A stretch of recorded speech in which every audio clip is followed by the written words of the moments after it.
Ahojte, vítajte pri našom dnešnom videu, v ktorom si budeme porovnávať Teslu Model S 100D a Porsche Taycan Turbo. V našich testoch budeme auta porovnávať na 200-metrovej trati. Bude to formou drag raceu a môžete očakávať takýchto videí ešte viac. A teraz prejdeme na špecifikácie týchto dvoch elektrických aut.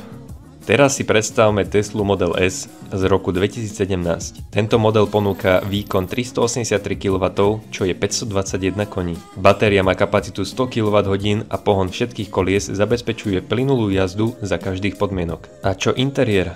Typická Tesla. Čistý, minimalistický, obrovský 17-palcový displej, ktorý ovláda prakticky všetko v aute. Sedadlá sú pohodlné, priestoru je viac než dosť a celý interiér pôsobí futuristicky. A zrýchlenie? Z 0 na 100 to zvládne za 4,3 sekundy. Nie je to tak rýchle ako Porsche, ale Tesla má svoj vlastný štýl. Plynulé rozbehy a stále výbornú technológiu aj po rokoch. Teraz prejdeme na Porsche Taycan Turbo z roku 2021. Toto auto je nabité výkonom 460 kW, čo je 616 koní. Batéria má kapacitu 93,4 kWh a pohon všetkých 4 kolies zabezpečuje maximálnu trakciu. Interiér Taycanu Turbo spája luxus s modernými technológiami. Digitálna prístrojová doska, dotykové displeje a športové sedadlá z kvalitných materiálov vytvárajú futuristický a vodicky orientovaný priestor.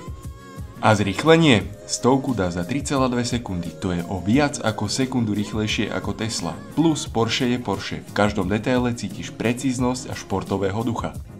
Ktoré z týchto dvoch aut má na 200-metrovej trati navrch? Ideme to hneď zistiť.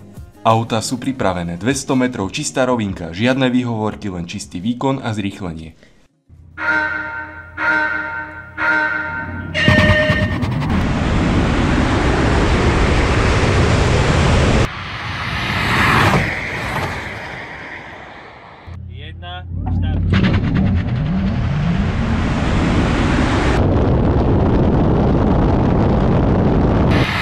A máme víťaza.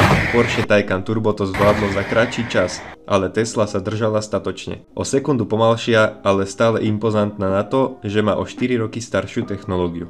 Presne tak. Porsche ukázalo svoju dominanciu na krátkej trati. Výkon, trakcia a športové nastavenie tu jednoznačne hrali hlavnú úlohu. Tesla však stále ukazuje, prečo je ikonou v elektromobiloch.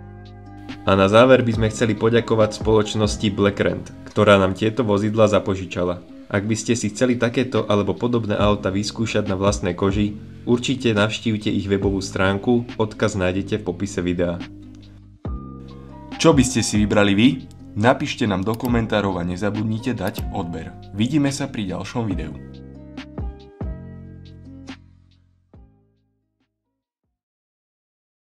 Dverové auto má pohon na všetky 4 kolesa a má váhu neviem koľko.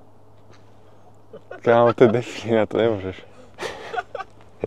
Normálne si to pozri a pozri aj toho Taycana, toho Chip Beater Auto.